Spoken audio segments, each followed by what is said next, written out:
And now, the grand finale, exporting everything to Webflow.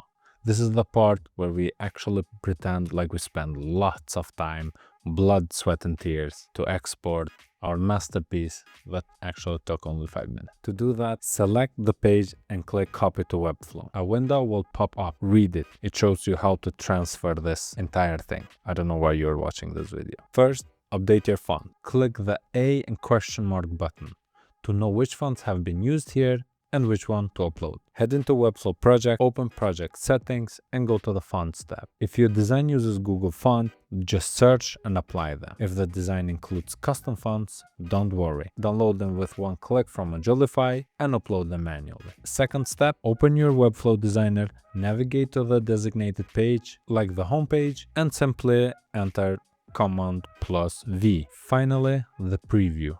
Once everything is on Webflow, you'll instantly see the full layout complete with smooth animation. Modulify actually includes responsive design breakpoints, so your site is already responsive across all devices. Use Webflow's preview tool to test and fine-tune if needed. Click Preview to test the animation, scrolling behavior, and layout responsiveness. Ready to launch? Just hit Publish and your new Modulify-powered website will be live. And you build it all from a prompt, without the stress of having to create everything from zero, gathering ideas, resources, or anything like that. So now, open Modulify and let's start the magic.